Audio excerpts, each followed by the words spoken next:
Okay. జనరల్‌గా ఏంటంటే అండి, మనకి ఇప్పుడు మీకు చెప్పాం కదా న్యూట్రలైజర్ టెస్ట్ అని. సో, న్యూట్రలైజర్ అంటే మనకి కాస్టిక్ ఏమన్నా కలిపారనుకోండి పాలు నిలవ ఉండడానికి. సో, అది ఎలా డిటెక్ట్ చేస్తామనేది ఈ టెస్ట్ అనమాట. దీనికి ఏం చేస్తాము అంటే, మనం పాలు శాంపిల్ తీసుకుంటామండి. ఒక 1 ఎంఎల్ పాలు శాంపిల్ తీసుకొని 10 ఎంఎల్. సో, దానికి ఏం చేస్తామంటే, మనం యాజ్ పర్ ఎఫ్ఎస్ఎస్ఐ మనకి ఎలా కెమికల్స్ ఎలా ప్రిపేర్ చేసుకోవాలనేది మాన్యువల్స్ ఉంటాయండి. సో, ఆ మాన్యువల్ని బేస్ చేసుకొని మనం న్యూట్రలైజర్ రియేజెంట్ అనేది ప్రిపేర్ చేసుకుంటాం అనమాట. చేసుకుని మనం మిల్క్ శాంపిల్ ప్లస్ ఈ రియేజెంట్ శాంపిల్ వేసి చూస్తాం.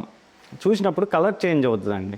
ఈ కలర్ చేంజ్ అనేది పింక్ అయింది అనుకోండి, మనకి అడల్ట్రేషన్ అయినట్టు మిల్క్, అంటే కాస్టిక్ కలిపినట్టు. అదే ఆరెంజ్ కలర్ వచ్చింది అనుకోండి, నెగిటివ్, అంటే అందులో ఆ పాలలో ఎలాంటి కాస్టిక్ కానీ ఏమీ కలపలేదు అనేసి.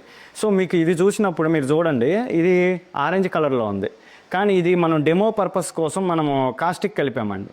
కాస్టిక్ కలిపితే ఎలా ఉంటుంది అనేది ఇలా ఉంటుందన్నమాట. మనకి పింక్ కలర్ అనమాట. కాస్టిక్ కలిపింది పింక్ కలర్. కాస్టిక్ కలపకుండా ఉంటే, జెన్యున్గా ఉంటే పాలు ఆరెంజ్ కలర్లో వస్తాయి అన్నీ ఈ రియేజెంట్ కలిపినప్పుడు. జనరల్గా కాస్టిక్ అనేది మనకి ఈ ఎక్విప్మెంట్స్ క్లీనింగ్ కోసం వాడతారండి. మనకి మిల్క్ అనేది మార్బుల్ క్లీనింగ్తో పోదండి. మనకి ప్యాస్చరైజర్ ప్లేట్స్ కానీ ఇవన్నీ జామ్ అవుతూ ఉంటాయి అన్నమాట, పాలు హీట్ చేసి. సో అవి పోవడానికి ఏం చేస్తారు అంటే కాస్టిక్ అనేది కలుపుతారు. ఆ వాటర్ సర్క్యులేషన్ జరిగినప్పుడు ఏమవుతుంది అంటే, ఆ పాల మిల్క్ ట్రేసెస్ మొత్తం క్లియర్ అవుతుంది, ఎక్విప్మెంట్ క్లీన్ అవుతుంది. నెక్స్ట్ బ్యాచెస్ చేసుకున్నప్పుడు క్లీనింగ్ ప్రాపర్గా ఉండడం వల్ల వాటి షెల్ఫ్ లైఫ్లు కానీ ఇవన్నీ బాగుంటాయండి. సో ఆ పర్పస్ కోసం కాస్టిక్ వాడాలి యాక్చువల్గా అయితే.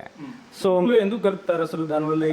మిల్క్లో ఏంటంటే, ఇన్ టైంలో మిల్క్ కానీ కూలింగ్ అవ్వకపోయినా ఏమైనా కంటామినేషన్ జరిగినప్పుడు పాలు అనేది ఖరాబ్ అవుతాయండి. అంటే మనకి సోర్ స్మెల్ రావడం కానీ ఇలా ఖరాబ్ అయ్యి ఇరిగిపోతూ ఉంటాయి. సో అప్పుడు ఏం చేస్తారు, ఈ కాస్టిక్ అనేది కలిపారు అనుకోండి, అది ఏమవుతుంది అంటే, సో బేస్ అవుతుందండి. కాస్టిక్ అనేది బేస్. పాలు ఎసిడిక్ నేచర్ ఉన్నప్పుడు ఈ బేస్ కలపడం వల్ల ఏమవుతుంది, న్యూట్రల్ అయిపోతుంది.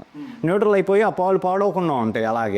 అలాంటి పాలను మనం తీసుకుంటున్నాం అనుకోండి, జనరల్గా మీరు ఎప్పుడైనా యూస్ చేస్తుంటే కాస్టిక్ కానీ ఏమైనా చేతుల మీద ఏమైనా పడితేనే కాలుతూ ఉంటాయి. అలాంటిది మనం పాలలో కలిపి ఆ పాలను హీట్ చేసి తాగుతున్నాం అనుకోండి, లోపల మనకున్న పేగులు కానీ ఇవన్నీ డ్యామేజ్ అయిపోతూ ఉంటాయండి. ఇమీడియట్ ఎఫెక్ట్ కాకపోయినా రెగ్యులర్గా మనం ఆ పాలు తీసుకుంటే ఒక 2-3 సంవత్సరాలు మన లోపల హెల్త్ ప్రాబ్లమ్స్ వచ్చేస్తాయండి మనకి.